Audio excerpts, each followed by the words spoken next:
Hello, and welcome to Quick Charge. I'm Mikey G, and it's Monday, July 3rd. Tesla boasts a high value for their full self-driving package as a promised set of features yet to be delivered. However, the future value of the package doesn't seem to hold much value when trading in a used car to Tesla. Several Tesla owners have reached out to Electrek, frustrated with the process of upgrading their cars because of the trade-in value with Tesla. The automaker has started to list its trade-in estimates with the mention that it, quote, includes the value of full self-driving. However, it seems that Tesla values the package for trade-ins at a fraction of what it sells it for, with some buyers reporting an estimated full self-driving trade-in for well below $10,000 Canadian. Now that's a stark contrast compared to the $19,500 Canadian that the package is currently selling for. Now, while the traditional used car market has been no stranger to lowballing for trade-in values, this is not trading in for a wear and tear item that has run its course, but instead an item being traded in that has not yet fully matured into the full feature set that was promised. Elon Musk suggested that most people don't understand the value of full self-driving and that it could end up costing closer to $100,000 to $200,000 once it's fully autonomous. But in the meantime, this yet-to-be-realized package forfeits its trade-in value to Tesla and does not transfer from one car to another, even when the same owner is going through Tesla.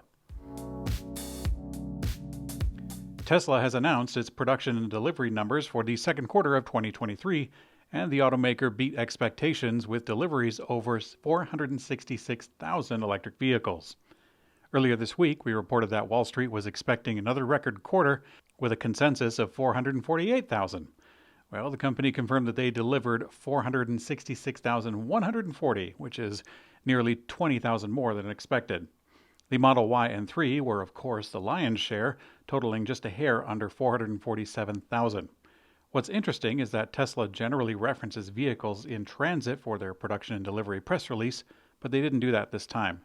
It could mean more vehicles are in inventory instead of transit. Now, sources familiar with the matter told Electrek that Tesla came under its delivery goal for North America, which could explain that.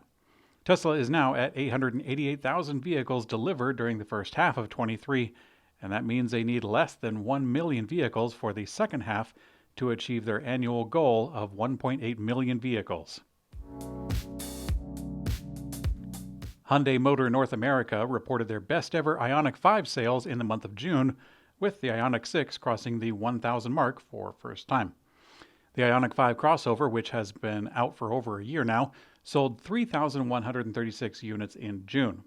Hyundai has sold 13,641 of the IONIQ 5 models so far this year, which is actually barely down 51 units compared to the same time last year.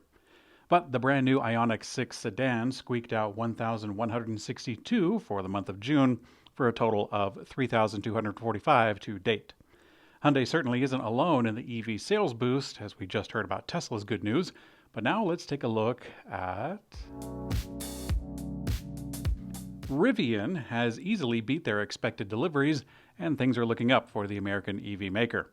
In the second quarter, Rivian delivered 12,640 electric vehicles, exceeding expectations and putting them on track to reach their annual goal. Expected deliveries were at 11,000. And as a result of this, Rivian stock surged on the news, up over 13%. Rivian says that they, quote, believe it is on track to deliver on the 50,000 annual production guidance. And actually, they've been saying that about all year.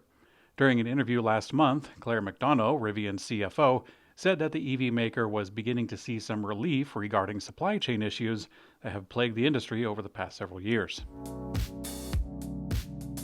Nissan's first electric crossover, the 2023 Nissan Ariya, is already outselling the decade-old Nissan Leaf. Once seen as a pioneer in the EV space with the Nissan Leaf in 2010, the Japanese automaker has fallen behind the rest of the industry significantly in the past several years. It took over a decade for Nissan to release their second electric vehicle model, and after introducing the Ariya in 2020, finally went on sale in the US in late 2022. But now, for the first 3 months of the year, Nissan sold 2,860 Ariya models compared to the Leaf at 2,354.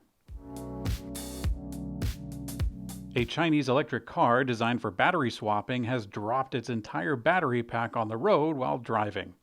The vehicle appears to be a Cao Cao 60, an electric vehicle built for Cao Cao's auto ride-hailing service. The company is owned by Geely, which also owns Volvo and Polestar, which I'm sure is not related to this. The company launched earlier this year, and it designed the vehicle to swap batteries to reduce charge times, and on this occasion, it only reduced the ride time. It's not known if the vehicle was recently swapping batteries when it fell out, but here is a red flag in a statement.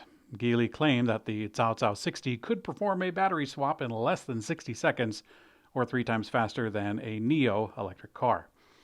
And since nobody asked, I'm going to go ahead and tell you, the car Cao Cao is named after the Chinese warlord, Cao Cao, who was very cunning and practical as a statesman and nearly conquered all of China. But he was held at bay by the other 2 of the 3 kingdoms.